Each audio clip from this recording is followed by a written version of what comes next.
Hello friends, welcome to Ramathi home. நம்ம இந்த வீடியோவில் என்ன பார்க்க போகிறோன்னா, வீட்டுக்கு தேவையான சின்ன சின்ன டிப்ஸு, கிச்சனுக்கு தேவையான சின்ன சின்ன டிப்ஸு, டைம் சேவிங் டிப்ஸ் எல்லாம் இந்த வீடியோவில் பார்க்க போகிறோம். ஒரு சிலருக்கு தெரிஞ்சிருக்கலாம், ஒரு சிலர் தெரியாதவங்களுக்கு ரொம்ப யூஸ்ஃபுல்லாக இருக்கும். இந்த டிப்ஸ் எல்லாம் யாருக்கு ரொம்ப யூஸ்ஃபுல்லாக இருக்கும்னா, ஒர்க்கிங் உமன்ஸ்க்கு ரொம்பவே யூஸ்ஃபுல்லாக இருக்கும். அப்புறம் பசங்களை வச்சுட்டு வீட்டில் வீட்டு வேலையை செய்கிற பெண்களுக்கு ரொம்பவே யூஸ்ஃபுல்லாக இருக்கும். அதெல்லாம் தெரிஞ்சுக்கணுன்னா ரமதி ஹோமை சப்ஸ்கிரைப் பண்ணிவிட்டு பக்கத்தில் இருக்கிற பெல் ஐக்கானை ப்ரெஸ் பண்ணிக்கோங்க. இப்போ வாங்க நம்ம வீடியோக்குள்ளே போகலாம். ஃபஸ்ட்டு டிப் என்ன பார்த்தோம்னா, நம்ம பழமோ இல்லை காய்கறியோ இல்லை மசாலா ஐட்டம்ஸு ஏதாச்சும் வாங்கணுன்னா கடைக்கு போவோம். அது போகிறதுக்கு எப்படியும் 1 ஹவர் ஆகும். 1 ஹவர் 2 ஹவர்ஸ் ஆகிடும் நம்ம போயிட்டு வாங்கிட்டு வர்றதுக்குள்ளே. அது மட்டும் இல்லாமல் நம்ம இதுதான் வாங்கணும்னு சொல்லிட்டு போவோம். ஆனால் கடைக்குள்ளே போனால் ஒன்றுக்கு 3 பொருளாக நம்ம எடுத்துகிட்டு வருவோம். அதனால் செலவும் டபுளாகவே ஆகும். அதுக்கப்புறம் வாங்கிட்டு வந்த பிறகு நம்ம யோசிச்சுட்டு இருப்போம், சொச்சோ இதை எதுக்கு வாங்கிட்டு வந்தோம் அப்படின்னு சொல்லிட்டு. கடையில் போயிட்டு வாங்கும்போது நான் நிறைய இது போல் அனுபவிச்சிருக்கிறேன். அதனால தான் சொல்கிறேன். அதனால் நான் இப்போது காசு கம்மியாக இருக்கும் போதோ அப்படி டைம் இல்லாத போதோ நான் என்ன பண்ணுறேன்னா, நான் ரெகுலராக இது போல் பண்ணுறதில்ல. எப்போயாச்சும் ஒரு டைம் தான் இது போல் பண்ணுவேன். ஆன்லைனில் ஆர்டர் பண்ணிவிடுவேன். ஒரு சிலருக்கு டவுட்டாகவே இருக்கும், ஆன்லைனில் பண்ணால் ஃப்ரெஷ்ஷாக இல்லாத காய்கறிகள், வெஜிடபிள்ஸ், பழங்கள் எடுத்துன்னு வந்துடுவாங்கன்னு சொல்லிட்டு நானும் அது போல் நினச்சிட்டு தான் ஃபஸ்ட்டெல்லாம் அது போல் ஆர்டர் பண்ணாமவே இருந்தேன். சரி ஒரு டைம் தான் ஆர்டர் பண்ணி பார்ப்போமே அப்படின்னு சொல்லிட்டு ஆர்டர் பண்ணி பார்த்தேன். நான் இப்போது ஆர்டர் பண்ணியிருக்கிறது பிக் பாஸ்கெட் அப்படின்ற ஆப்பில். பிக் பாஸ்கெட் மட்டும் இல்லை, ஜொமோட்டோ இருக்குது, அதிலே நிறைய ஆப் இருக்குது. நான் பிக் பாஸ்கெட்டில் தான் ஃபஸ்ட் டைம் வாங்கியிருக்கேன். ஆனால் ஃப்ரூட்ஸ் எல்லாம் பார்த்தா அவ்வளோ ஃப்ரெஷ்ஷாக இருக்குது. வெஜிடபிள்ஸும் ரொம்ப ஃப்ரெஷ்ஷாக இருக்குது. நம்ம கடையில் போய் வாங்குறத விட இது ஃப்ரெஷ்ஷாகவே இருக்குது. நான் ஒரு காலைல 7:30 போல் ஆர்டர் பண்ணியிருந்தேன். ஒரு 7:45 உள்ளவே வந்துடுச்சு. 10 மினிட்ஸ் தான் ஆகுது வரத்துக்கு. ரேட்டும் பரவாயில்ல. கடையில் வாங்குறத விட ஒரு 2 or 3 ருபீஸ் கம்மியாக தான் காமிக்குது எல்லாவோட திங்ஸ்லேயும். இதில் ஒரு பெனிஃபிட் என்ன பார்த்தோம்னா, எடுத்துகிட்டு வரும்போது நம்ம வெஜிடபிள்ஸ் இல்லை பழத்தை பார்க்கும்போது ரொம்ப வதங்கிட்டு இருக்கிற மாதிரி இருந்துச்சுன்னா நம்ம உடனே ரிட்டர்ன் கொடுத்து விட்டுடலாம். காசு உடனே ரீஃபண்ட் ஆகிடும். அது போல் தான் கார்ன் ஒரு முறை ரொம்ப வதங்கலாக எடுத்துகிட்டு கொடுத்தாங்க. நான் என்ன பண்ணேன்னா உடனே கொடுத்து அமுச்சிட்டேன். அவங்கக்கிட்டவே ரிட்டன் போட்ட பிறகு தான் எடுத்துகிட்டு போவாங்க அப்படின்ட்டு இல்லை, எடுத்துகிட்டு வந்த உடனே அவங்கக்கிட்டவே நம்ம கொடுத்து அனுப்பிச்சிட்டோம்னா உடனே பைசா ரீஃபண்ட் ஆகிடும். மேலோட்டமாக தான் ஃப்ரெஷ்ஷாக இருக்குது, உள்ளே எப்படி இருக்குன்னு தெரியல அப்படின்னு நான் நினச்சேன். ஆனால் சரி கட் பண்ணி பார்க்கலாம் அப்படின்னு சொல்லிட்டு கட் பண்ணி பார்த்தேன். வாங்க கட் பண்ணி பார்ப்போம். ஃபஸ்ட்டு நான் பப்பாயா தான் கட் பண்ணி பார்த்தேன். இது ஒரு 40 ருபீஸ் அந்த ரேஞ்சில் தான் இருந்துச்சு. சரி கட் பண்ணி பார்த்தோம்னா உள்ளவே நல்லாவே ஃப்ரெஷ்ஷாகவே இருந்துச்சு, நல்லா பழமாகவும் இருந்துச்சு. பைனாப்பிளும் கொஞ்சம் கூட அழுகாமல் தான் இருந்துச்சு. எல்லாம் நல்லா ஃப்ரெஷ்ஷான பொருளை தான் எடுத்துகிட்டு கொடுத்துருக்காங்க. இது போல் வாங்கினோம்னா நமக்கு டைமும் சேவ் ஆகும். நம்ம கடையில் போயிட்டு பார்த்து பார்த்து வாங்கணுன்ற அவசியமும் இல்லை. எப்போ வேணுமோ அப்போவே நம்ம நினச்ச டைமுக்கு ஒரு 10 மினிட்ஸ்லேயே நம்ம வீட்டுக்கே நல்லா டெலிவரி ஆகிடுது. இது ரொம்ப யூஸ்ஃபுல்லாகவே இருக்குது. வேணுன்றவங்க இந்த டிப்ஸை கண்டிப்பாக ஃபாலோ பண்ணலாம். ஏன்னா நான் ஒரு 2 மந்த்தாக ரெகுலராக ஆர்டர் பண்ணிட்டு தான் இருக்கிறேன். எல்லாமே ஃப்ரெஷ்ஷான வெஜிடபிள்ஸ், ஃப்ரெஷ்ஷான ஃப்ரூட்ஸு, மசாலா ஐட்டம்ஸும் எக்ஸ்பிரி டேட் நம்ம பார்த்து வாங்கணும். எக்ஸ்பிரி ஆகிட்டு இருந்ததை கொடுத்தாங்கன்னா அப்படியே உடனே ரிட்டன் கொடுத்து விட்டுடலாம். நம்ம பப்பாயா, பைனாப்பிள் எல்லாம் ரொம்ப ஸ்வீட்டாகவே இருந்துச்சு, நம்பி வாங்கலாம். இந்த டிப் பிடிச்சிருந்தால் கண்டிப்பாக ரமதி ஹோமை சப்ஸ்கிரைப் பண்ணிவிட்டு பக்கத்தில் இருக்கிற பெல் ஐக்கானை ப்ரெஸ் பண்ணிக்கோங்க. அப்போ தான் நான் போடுற வீடியோஸ் எல்லாம் உங்களுக்கு நோட்டிஃபிகேஷனாக வரும். Kitchen cleaning tips, washing machine cleaning tips, fridge cleaning tips எல்லாம் என் வீடியோவில் ஷேர் பண்ணியிருக்கிறேன். பார்க்காதவங்க பாருங்கள், டிஸ்கிரிப்ஷனில் நான் லிங்க்கு தரேன். சப்ஸ்கிரைப் பண்ணாதவங்க பண்ணிக்கோங்க. அடுத்த டிப் என்ன பார்த்தோம்னா, நம்ம வீட்டில் எல்லாருமே பூரி செய்வோம். பூரி செய்யும் போது ஒரு சிலருக்கு நல்லா பொஃப்னு வரும், ஒரு சிலருக்கு கொஞ்சம் சப்பையாகவே வரும். எல்லா பூரியுமே ஒரு சிலருக்கெல்லாம் பொஃப்னு வரும்.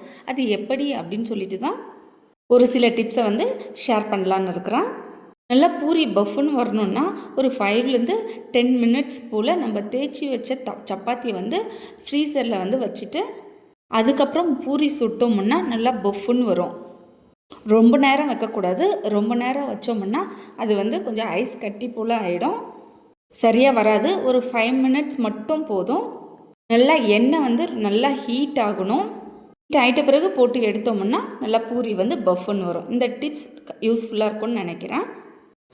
அடுத்த டிப் என்ன பார்த்தோம்னா, நம்ம வந்து வீட்டில் வந்து காஃபி தூள் வந்து காலி ஆயிடுச்சுன்னா அந்த கண்டெய்னரை வந்து நல்லா கழுவிட்டு நல்லா தொடச்சிட்டு தான் நம்ம வந்து கொட்டி வைப்போம்.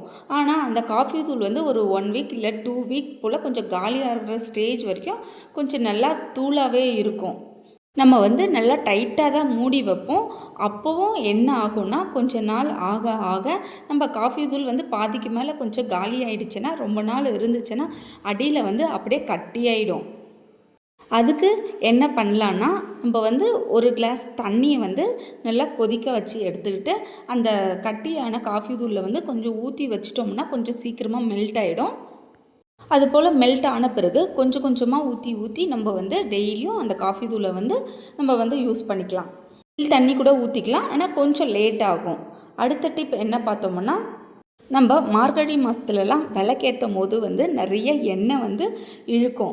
அதுக்கு நான் என்ன டிப் ஃபாலோ பண்ணேன்னா, இந்த வருஷம் திரி வந்து யூஸ் பண்ணலை. ஏன்னா அது வந்து சீக்கிரமாகவும் காலி ஆகிடுச்சி, எரியறதுக்கு வந்து ரொம்பவே லேட் ஆச்சு. நான் வந்து காட்டன் தான் யூஸ் பண்ணியிருந்தேன். இது போல் கார்த்திகை தீபத்துக்கு வந்து பண்ணி வச்சுருந்தேன். எண்ணெய் வந்து நிறையவும் குடிக்கல, சீக்கிரமாகவும் காலி ஆகலை, நிறைய எண்ணெய் வந்து மிச்சமாச்சு. நம்ம யூஸ் பண்ணுற பஞ்சியை வந்து என்ன பண்ணலான்னா, ஜல்லிக்கரண்டியில் ஒரு ஹோல்ஸ் மாதிரி இது பண்ணிவிட்டு திரி ஸ்டேஜில் வச்சோம்னா அவ்வளோ அழகாக வருது. அதில் நான் என்ன பண்ணேன்னா, ஒரு டேபிள் ஸ்பூன் நெய் தான் ஊற்றியிருந்தேன். நீங்கள் எண்ணெய் வேணாலும் ஊற்றிக்கலாம். இது போல் நெய்யை ஊற்றிட்டு நம்ம ஃப்ரீசரில் வச்சு விட்டுட்டோம்னா அது வந்து நல்லா கட்டியாயிடுது. அப்புறம் அதை எடுத்து விளக்கு ஏற்றும் போது நல்லா வாசனையாகவும் இருக்குது, ரொம்ப நாளைக்கும் வருது. அந்த நெய் தீபம் வந்து நல்லா வாசமாக சூப்பராக இருக்குது. கண்டிப்பாக இந்த டிப்ஸை வந்து ஃபாலோ பண்ணி பாருங்கள், எல்லாருக்குமே ரொம்பவே யூஸ்ஃபுல்லாக இருக்கும். இதில் ஒரு தீபமே வந்து ரொம்ப நாளைக்கு வந்துச்சு. ட்ரை பண்ணி பாருங்கள், கண்டிப்பாக யூஸ்ஃபுல்லாக இருக்கும். அடுத்த டிப் என்ன பார்த்தோம்னா, வாரத்தில் வந்து இட்லி தோசைக்கு வந்து நம்ம வந்து கண்டிப்பாக மாவு அரைப்போம். அதுபோல் அரைக்கும் போது உளுந்த பருப்பு கூட வந்து வெந்தயம் வந்து போட்டு ஊற வைப்போம். அதை வந்து அப்படியே ரெண்டுமே ஒன்றா சேர்த்து ஊற வைக்க வேணாம். ரெண்டுமே தனித்தனியாக ஊற வச்சுட்டு உளுந்து அரைக்கிறதுக்கு முன்னாடியே இந்த வெந்தயம் வந்து நம்ம வந்து போட்டு ஃபஸ்ட்டே கொஞ்சம் அரைச்சி மைய அரைச்சி வச்சுக்கணும். அதுக்கப்புறம் அதிலவே உளுந்தை போட்டு நல்லா அரைச்சி வச்சிட்டோம்னா வெந்தயம் வந்து அரைப்பட்டுரும். நான் ஃபஸ்ட்டெல்லாம் அரைக்கும் போது உளுந்தோடு சேர்த்து ஊற வச்சுருவேன். அது என்ன ஆகும்னா வெந்தயம் வந்து அரைப்படவே படாது, வெந்தயம் வந்து அப்படியே முழுசாகவே இருக்கும். அதனால் இந்த டிப் ஃபாலோ பண்ணுறேன். அடுத்த டிப் என்ன பார்த்தோம்னா, இது போல் கண்டெய்னர் நம்ம வந்து வாங்கி வச்சுக்கணும். ஒன்ஸ் வாங்கி வச்சுக்கிட்டாவே போதும். இந்த கண்டெய்னர்ஸ் வாங்கி நான் வந்து ஒரு 2 இயர்ஸ் மேலவே ஆகும். நிறைய பொருளும் பிடிக்குது, நல்லா ஸ்பேஸ் சேவிங்காகவும் இருக்குது. அடுத்த டிப்ஸ் என்ன பார்த்தோம்னா, நம்ம வந்து விலைவாசி எல்லாம் தக்காளி கம்மியாகும் ஒரு சில டைமில் புதினா கம்மியாகும், ஒரு சில டைமில் கொத்தமல்லி ரேட் கம்மியாகும், கருவேப்பிலை, அதுபோல் சீசனுக்கு தகுந்த மாதிரி ஒரு பொருளும் கம்மியாயிட்டே தான் இருக்கும். அந்த பொருளுக்கு விலைவாசிக்கு ஏற்ற மாதிரி நம்ம என்ன பண்ணலான்னா, வாரத்துக்கு ஒரு முறை இது போல் செஞ்சு வச்சிட்டோம்னா இதில் வந்து ரொம்ப ஈஸியாகவும் சுலபமாகவும் ஆகிடும். ரொம்ப ஹெல்த்தியும் கூட. இது ஒன்றும் இல்லை, புதினா துவையல் தான் நான் செஞ்சுருந்தேன். ரொம்பவே டேஸ்ட்டாகவும் இருந்துச்சு. இந்த புதினா துவையல் வந்து சாதத்துக்கு, தோசைக்கு, இட்லிக்கு, சப்பாத்திக்கு எல்லாத்துக்குமே சைட் டிஷ் வந்து அவ்வளோ சூப்பராக இருந்துச்சு. இதில் வீட்டில் இருக்கிற பொருளை வச்சு மட்டுமே தான் நான் செஞ்சுருக்கேன். இதனுடைய வீடியோவும் நான் வந்து கீழே டிஸ்கிரிப்ஷன் பாக்ஸில் கொடுக்குறேன், வேணுன்றவங்க செக் பண்ணி பார்த்துக்கோங்க. இதில் வந்து வரமிளகா, பூண்டு, புதினா, புளி அது மட்டுமே தான் ஆட் பண்ணி செஞ்சுருக்கிறேன். நல்லா டேஸ்ட்டாக இருந்துச்சு. இது போல் நம்ம சீசனுக்கு தகுந்த மாதிரி செஞ்சு வச்சுக்கணும்னா காலையில் பசங்களுக்கு வந்து லஞ்சுக்கு பேக் பண்ணி கொடுக்கறதுக்கு இதை மட்டும் செஞ்சு கொடுத்துட்டு அப்போலாம் ஏதாச்சும் பொரிச்சு கொடுத்துட்டோம்னா வேலை வந்து ரொம்ப ஈஸியாகவே ஆகிடும். வேணுன்றவங்க டிஸ்கிரிப்ஷன் பாக்ஸில் லிங்க் தரேன், செக் பண்ணி பார்த்துக்கோங்க. அப்படியே ரமதி ஹோமை சப்ஸ்கிரைப் பண்ணிவிட்டு பக்கத்தில் இருக்கிற பெல் ஐக்கானை ப்ரெஸ் பண்ணிக்கோங்க. இது போல் வீடியோஸ் எல்லாம் அடுத்தடுத்த வீடியோவில் கண்டிப்பாக வரும். அடுத்த டிப்ஸ் என்னென்னு பார்ப்போம் வாங்க. நம்ம காஃபி போடும்போது போட்டுட்டு வந்து டேபிள் மேலே வைக்கும்போது நம்ம வந்து அப்படியே வச்சிட்டோம்னா சைடில் வந்து அந்த காஃபியெல்லாம் அப்படியே இருக்கும். நம்ம வந்து துடைக்கணும். அப்படியே துடைக்காமல் விட்டாலும் நம்ம கொஞ்சம் சோம்பேறித்தனம் பட்டாலும் என்ன ஆகும்னா அது மேலே எறும்பு பூச்சி அது போல் வந்து சேர ஆரம்பிச்சிடும்.